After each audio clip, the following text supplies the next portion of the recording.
আসসালামু আলাইকুম রহমতুল্লাহ। কেমন আছেন সকলে? আশা করি সকলেই ভালো আছেন। তারল্য সহায়তার পরেও অর্থ সংকট কাটেনি কয়েকটি ব্যাংকের।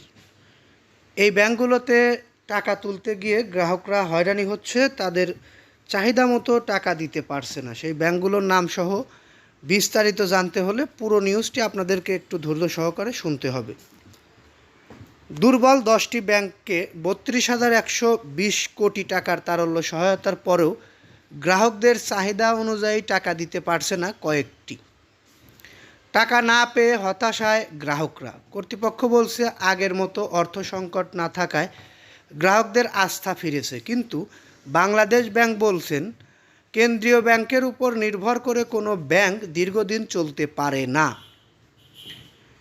দুর্নীতি, অনিয়ম ও স্বজনপ্রীতির মাধ্যমে 1.5 দশকে ব্যাংক খাতে লুটপাটের ব্যাপক অভিযোগ রয়েছে। কয়েক হাজার কোটি টাকা পাচার হওয়ার অস্তিত্ব সংকটে পড়ে ডজনখানেক ব্যাংকের অবস্থা খুবই খারাপ।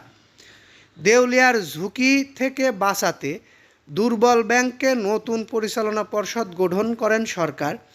10টি ব্যাংকে কয়েক ধাপে দেওয়া 32,120 কোটি টাকার তারল্য সহায়তা। তবে এরপরও সংকট কাটেনি কয়েকটি ব্যাংকে। চাহিদা অনুযায়ী টাকা পাচ্ছে না গ্রাহকরা। টাকা তুলতে আসা একজন গ্রাহক বলেন, 1 লাখ টাকাও চাই না, 2 লাখ টাকাও চাই না, আমাদের টাকা আছে ব্যাংকে 40 লক্ষ। 50,000 টাকা তুলতে চেয়েছি, না করে দিয়েছেন। ধরেন 1 লাখ টাকা তুলব, দেখা যাচ্ছে যে 50 ভাগ দিতে পেরেছে। এটা তুলতে গিয়েও এ টেবিলে একবার ওই টেবিলে একবার যাওয়া লাগছে। 20,000 টাকার উপরে টাকাই দিচ্ছে না। এভাবে আর কতদিন ভোগান্তি পোহানো যায় বলে তারা জানিয়েছেন। ব্যাংক কর্মকর্তারা জানান, টাকা তোলার পাশাপাশি জমাও দিচ্ছেন কেউ কেউ। কাউন্টারে লেনদেন প্রায় স্বাভাবিক, অনলাইন সেবাও পাচ্ছেন গ্রাহকরা। সোশ্যাল ইসলামী ব্যাংকের দিলখুশা শাখার ম্যানেজার এম.এ. মোতালিব বলেন, একসাথে বড় অঙ্কের টাকা না তুলে আমরা তাদের অনুরোধ করি আপনারা ছোট ছোট করে টাকা দেন। আমরা কাউকে ইনস্টিন্ট করছি না, এটা তারই আমাদেরকে সহযোগিতা করছে, অর্থাৎ গ্রাহকরাই ব্যাংকগুলোকে সহযোগিতা করছে বলে জানিয়েছেন সোশ্যাল ইসলামী ব্যাংকের দিলখুশা শাখার manager. National bank limited Dilkhusha শাখার ম্যানেজার চন্দন কুমার দাস বলেন, অনেক গ্রাহকই টাকা তুলতে আসছে, ফলে চাপটা বেশি পড়ে যাচ্ছে। এ কারণে বেশি বড় অ্যামাউন্ট আমরা দিতে দিচ্ছি না আর কি। বাংলাদেশ ব্যাংক বলছে দুর্বল ব্যাংকে গ্রাহক আস্থা ফেরাতে খেলাপি ঋণ আদায়ে জোর দিতে হবে, কমাতে হবে কেন্দ্রীয় ব্যাংকের উপর নির্ভরশীলতা।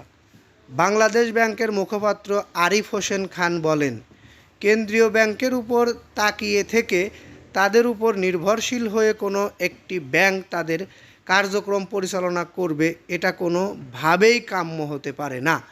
এ কারণে আপনারা দেখতে পাচ্ছেন যে তারল্য সহায়তা দেওয়ার পরেও অনেক ব্যাংকই তাদের গ্রাহকদের সব চাহিদা মেটাতে পারছে না। সংস্কার ও সুশাসন অব্যাহত থাকলে শীঘ্রই ব্যাংক খাত শক্তিশালী হবে আশা বাংলাদেশ ব্যাংকের। আপনারা বিস্তারিত জানার পরে কি বুঝেছেন আমি জানি না, আমি অনেক কিছুই বুঝেছি যেগুলো আসলে এখানে বলা ঠিক হবে না। পরবর্তীতে আমরা আরও কিছু গুরুত্বপূর্ণ তথ্য সংগ্রহ করে সেই তথ্যগুলোর সঙ্গে এখনকার বিষয়টি অ্যাড করে পরবর্তী নিউজ আপনাদের মাঝে পৌঁছে দেব ইনশাআল্লাহ। পরবর্তী নিউজ পেতে অবশ্যই চ্যানেলটি সাবস্ক্রাইব করে বেল বাটন অন করে রাখবেন। ভালো লাগলে লাইক, কমেন্ট, শেয়ার করবেন। এই বলে এখান থেকে বিদায় নিই। আসসালামু আলাইকুম।